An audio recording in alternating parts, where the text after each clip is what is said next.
اعوذ باللہ من الشیطان الرجیم بسم اللہ الرحمن الرحیم نحمد و نصلی علی رسول الکریم۔ نماز کیا ہے؟ وہ نماز کیوں ضروری ہے؟ نماز کی حقیقت کو سمجھنے کے لیے ایک مختصر کوشش کر رہا ہوں آپ لوگوں کے لیے کہ آپ اسے سنیں اور سمجھیں۔ نماز کا لغوی معنی مطلب جو ہے وہ دعا کا ہوتا ہے۔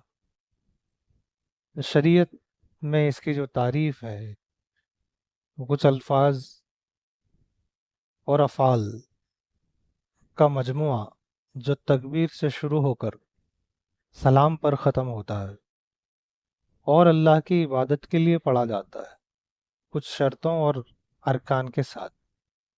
مگر جو عارف باللہ ہیں، جو اللہ کی معرفت پا چکے ہیں، ان کے نزدیک نماز یا صلاۃ کی تعریف یہ ہے کہ صلاۃ ایک ایسا جوڑ ہے جو دل سے اللہ کو جوڑتا ہے۔ اس کا مقصد اللہ کو ظاہر کرنا ہے۔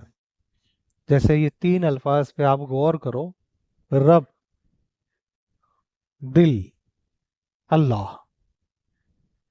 عارف اللہ کے نزدیک نماز کی جو تشریح ہے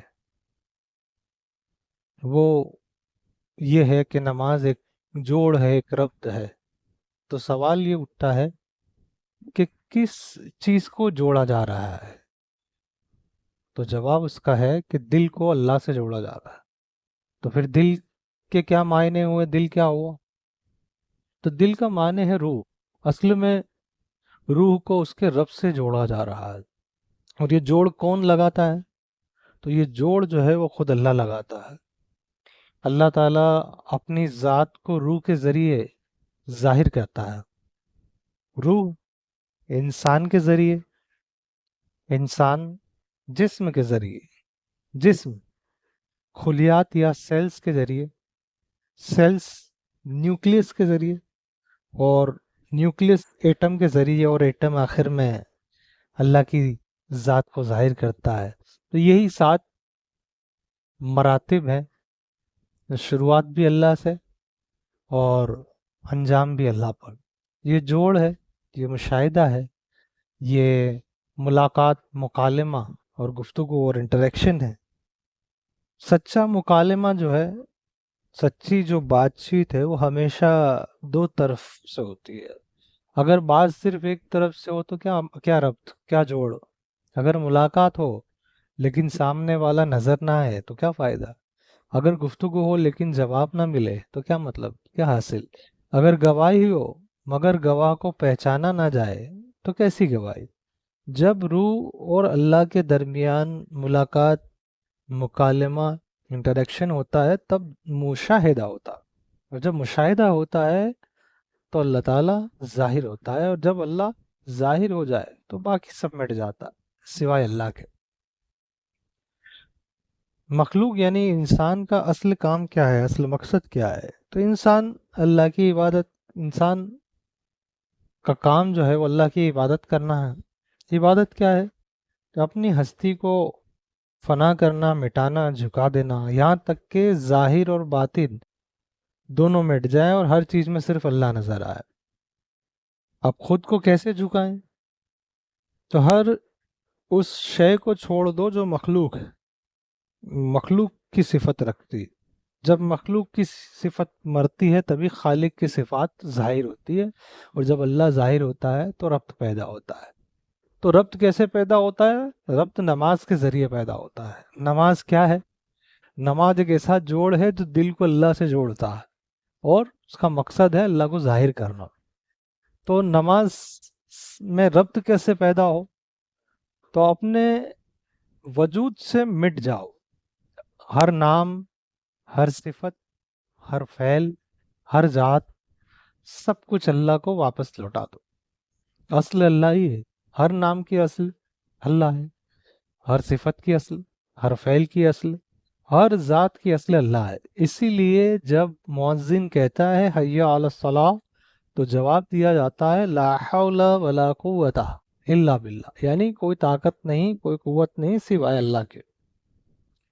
شریعت اور معرفت میں نماز کی جو تعبیر ہے، شریعت میں نماز کا ظاہری طریقہ بیان کیا گیا ہے تکبیر سے سلام تک، اور معرفت میں نماز کا باطنی مقصد بیان کیا گیا ہے دل سے اللہ تک، مگر دونوں کا مقصد ایک ہی ہے، اللہ۔ شریعت ایک قانون، ایک نظام ہے جو جسم کے لیے ہے، اسی لیے وہ ظاہر کی بات کرتی ہے، لیکن جو ظاہر ہے وہ باطن سے آتا ہے، اور باطن کو باطن ہی سمجھ سکتا ہے، ظاہر نہیں۔ شریعت میں کئی چیزیں تمثیل اور اشارہ ہوتی ہیں، جیسے نماز، کچھ الفاظ اور افعال کیسے اللہ کی عبادت بن گئے۔ یہ ایسے سمجھو کہ جب تم جاگ رہے ہو اور اپنے تصور میں ایک پکا ہوا آم لاؤ، پھر اسے ہاتھ سے پکڑنے کی کوشش کرو، کیا پکڑ پاؤ گے؟ نہیں۔ کیوں؟ کیونکہ ہاتھ ظاہر ہے اور آم صرف تصور میں ہے۔ اب اگر تم خواب یا مراقبے میں ہو تو شاید تم آم پکڑ بھی لو اور اسے کھا بھی لو، یعنی باطن کو باطن ہی محسوس کر سکتا ہے، ظاہر کبھی باطن کو نہیں دیکھ سکتا، نہ سمجھ سکتا ہے۔ نماز باطن کی چیز ہے معرفت کے نزدیک، نماز ظاہر کی چیز ہے شریعت کے نزدیک، مگر دونوں راستے ہیں اللہ تک پہنچنے کے، فرق صرف طریقے کا اور گہرائی کا ہے۔ مگر یاد رکھو، شریعت والے بھی معرفت والے بھی دونوں بھٹک سکتے ہیں۔ کیوں؟ کیونکہ علم کم ہے اور معلومات زیادہ ہے۔ اب کیسے جانو گے کہ بھٹک گئے ہیں؟ جب یہ محسوس ہو کہ ہم نے اللہ کو پہچانا ہی نہیں، ہمیں اخلاص اور خلوص کا مطلب ہی نہیں آتا، تو ہم سوچتے ہیں کہ ہم خود شکر کر رہے ہیں، تو سمجھ لو راستہ بھٹک گئے۔ اب کیا کرنا ہے؟ اب واپس اپنی اصل کی طرف لوٹنا ہے۔ راستہ کیوں نہیں ملا؟ کیونکہ علم نہیں سیکھا۔ ہم معلومات کو ہی علم سمجھ بیٹھے ہیں، جبکہ معلومات کو علم بنانے کے لیے علم کی پروسیسنگ ٹیکنالوجی کو سیکھنا ضروری ہے۔ جب یہ سلیقہ آئے گا تب ہم معلومات سے مفہوم نکال پائیں گے، پھر آئے گا فہم، اور فہم سے ملے گا راستہ، اور جب راستہ مل جائے تو پھر کبھی نہیں بھٹکیں گے۔ اس لیے علم سیکھو، علم حاصل کرو، چاہے چین تک جانا پڑے، چاہے حدیث ضعیف ہو، مقصد ہے حکمت حاصل کرنا۔ کیا نماز ہی اصل مقصد ہے؟ نہیں، اصلی مقصد اللہ ہے۔ نماز ایک وسیلہ ہے جس سے اللہ کو ظاہر کیا جاتا ہے۔ اللہ روح کے ذریعے ظاہر ہوتا ہے، روح جسم کے ذریعے، جسم روح کا عکس ہے، اور روح اللہ کی پھونکی ہوئی ہے۔ تو اگر نماز نہیں ہوگی تو اللہ کیسے ظاہر ہوگا؟ اس لیے نماز کبھی مت چھوڑو، چاہے ظاہری ہو شریعت والی،